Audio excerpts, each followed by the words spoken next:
Hey everyone, welcome to this explainer. Today, we're unpacking the invisible, lightning-fast technology that literally protects our money every single day. I mean, it is a high-stakes battle, and it's happening right there in our pockets. Picture this. You're on holiday. You buy a coffee. Your card gets blocked. Annoying, right? But AI probably just saved you from a much bigger problem. That momentary friction, that frustrating card declined moment, is actually the result of a highly personalized digital shield working exactly as it was designed to. Okay, let's dive right into this with Section 1, the flaw in the rules. To really appreciate modern security, we kind of have to look at how things used to be, like 10 years ago. Security was incredibly simple, but man, was it rigid. It relied entirely on manual checklists and static rules. Think about it. If you made a purchase over $500 in a foreign country, the system blocked it. Period. It was basically like a bouncer checking IDs at the door, but paying absolutely zero attention to what people did once they actually got inside the club. And you know what? Fraudsters figured this out instantly. They just started rotating devices, waiting weeks between small purchases, and easily slipping right past these fixed rules. And the numbers here are just wild. Old rule-based systems were flagging up to 25% of perfectly legitimate transactions as fraud. That means literally 1 in 4 times regular, honest customers were getting blocked. Obviously, that was devastating for businesses. Data shows that about 30% of customers actually leave their bank after a false decline. 30%. Meanwhile, modern AI systems, they've slashed those false positives down to roughly 3 to 8%, all while boosting the actual fraud detection rate up to an impressive 94%. Which brings us to Section 2. AI knows your habits. Now, that massive leap in accuracy we just talked about, it didn't happen just by writing more rules. It happened because machine learning fundamentally shifted the whole approach. Here's the key. It's looking for anything that doesn't fit your pattern, wrong country, wrong amount, wrong time of day. AI doesn't just ask, hey, where is this happening? It asks, does this specific sequence of events make sense for this specific human being? It acts as this incredibly observant 24/7 bodyguard that honestly knows your daily rhythm better than you do. And the level of detail it monitors, it's absolutely astounding. We're talking about behavioral biometrics here. The AI builds a profile based on your typing cadence, your session duration, the way you naturally navigate through an app, even how hard you physically press and swipe on your phone's screen. It knows it's you, not just because you typed the right password, but because you actually hold your phone and type with a unique personal rhythm. Okay, here's a fascinating anecdote that perfectly captures this. A bank in Ohio caught a really sophisticated account takeover. Not because the password was wrong, but because the fraudster made a series of purchases exactly 23 seconds apart. Every single time. The AI instantly flagged it because, well, no actual breathing human possesses that kind of rhythmic robotic precision.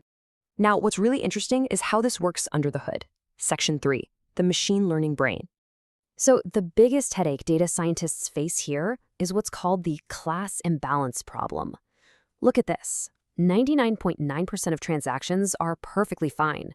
The fraudulent ones, that tiny, tiny sliver, make up just 0.06%.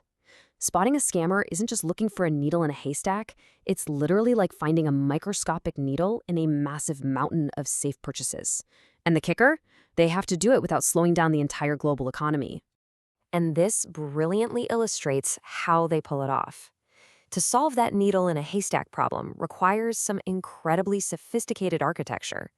Raw data flows in from the left, it gets cleaned up, converted into numerical features, and then it's fed into multiple machine learning models simultaneously.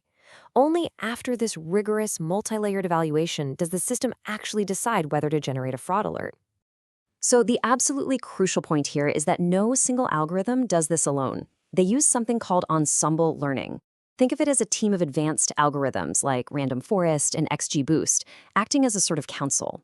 They all analyze the transaction a bit differently, and then they vote. This teamwork is exactly what dramatically improves accuracy, making sure your legitimate coffee purchase goes straight through, while a hacker gets blocked instantly. But of course, the bad guys are fighting back. Section 4, the new fraud arms race. Yeah, the criminals definitely aren't just sitting still. It is a constantly escalating, high-stakes arms race. Today's threats are incredibly sophisticated. Fraudsters are out there using generative AI to create fake voices and 3D facial deepfakes. They're using automated enumeration bots to test thousands of card numbers every single second. But in response, banks are retaliating. They're deploying 3D facial mapping, infrared skin analysis, deep learning tools to block those bots, and even natural language processing to read chat logs and detect the sneaky tone of a social engineering scam. However, all this extreme security definitely comes with a human cost. Take this real comment from Sabrina on a fintech blog. She wrote, "I type like a drunk raccoon on a keyboard and suddenly I'm suspicious? I'm not a spy, I'm just trying to buy groceries." I mean, it's funny, but it really highlights a very real digital anxiety. People feel constantly judged by algorithms just for having an off day or, typing a bit clumsily. Or take Erica's experience. She was flagged while trying to buy food late at night and was actually forced to verify her voice in a loud car with her dog barking in the background. She said she felt like a robot just trying to pay for her latte. These experiences absolutely validate the growing tension we all feel. We desperately want extreme security to protect our money, for sure, but we also want a frictionless customer experience where we don't feel like we're constantly auditioning just to prove our own identity. Let's move on and see how this all builds to the big picture. Section 5, your millisecond money bodyguard. Despite that friction, the sheer scale and necessity of this technology are simply undeniable. 329 billion. That is the staggering number of transactions the Visa network alone expects to process in 2025. 329 billion. And for every single one of those transactions, the AI analyzes hundreds of data points, compares it against your historical patterns, and generates a risk score, literally all in less than 1 second. The scale of this operation is almost impossible to wrap your head around. It's so easy to notice the technology only when it gets in our way. But the reality is this.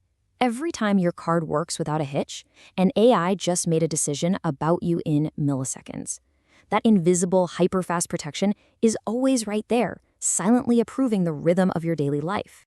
As we move further into a world where our typing speed and even the angle we hold our phones become our ultimate passwords, it leaves us with a pretty provocative question to consider. In the fight to keep our money safe, are we losing our privacy or simply upgrading our digital bodyguards? It's definitely something to think about the next time you tap your card. Thanks so much for joining me on this explainer, and keep learning.